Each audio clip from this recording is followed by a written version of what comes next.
Bonjour et bienvenue dans cette nouvelle histoire philosophique.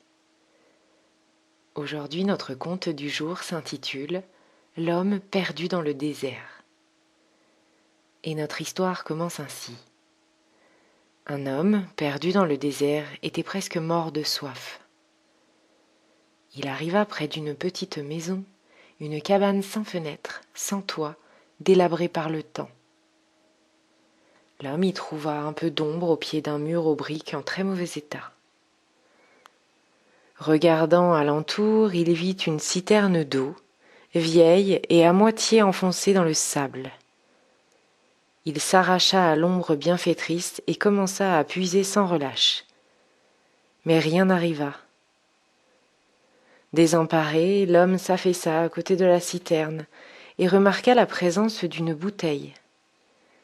Il la prit, l'essuya, la remua, et elle était remplie d'eau. Sur le dessous de la bouteille, il y avait une inscription. Vous devez d'abord relancer la citerne avec toute l'eau de cette bouteille, mon ami. Post-scriptum, soyez aimable de remplir à nouveau la bouteille avant de partir. L'homme, toujours assoiffé, se trouvait face à un dilemme. S'il buvait l'eau de la bouteille pour survivre, il ne pourrait relancer la citerne grâce à laquelle, peut-être, il aurait obtenu de l'eau fraîche. Mais si jamais il ne parvenait pas à relancer la citerne, il aurait alors tout perdu. Que faire? Gâcher l'eau de la bouteille et perdre la vie? Ou bien faire confiance à ce que le précédent voyageur avait écrit sur la bouteille? L'homme poussa un soupir, vida la bouteille dans la citerne et se mit à tourner la manivelle. Rien ne sortait. Et il continua de plus belle. À la fin, un mince filet d'eau coula. Puis un écoulement plus conséquent arriva, et finalement un jet puissant en sortit.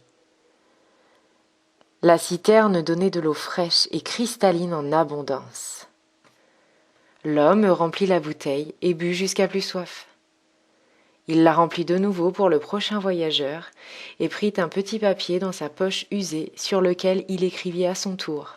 « Crois-moi, cela fonctionne. Tu dois d'abord verser le contenu de cette bouteille dans la citerne pour en obtenir de l'eau fraîche en retour. » Et notre histoire se termine ainsi. Nous avons parfois la sensation peut-être qu'un effort est vain, qu'une main tendue ne sert à rien. Parfois, il vaut mieux écouter les autres, son expérience, être attentif, à l'écoute. Et pourquoi pas faire profiter à son prochain de notre propre expérience, même si celle-ci est toujours irremplaçable, puisqu'elle est vécue. Donner le meilleur de soi-même, et parfois s'abandonner à la confiance, sont des lignes directrices qui vous amènent vers un chemin plus lumineux. Je vous laisse à votre propre réflexion concernant ce conte, et je vous dis à très bientôt pour une nouvelle histoire philosophique. Namasté.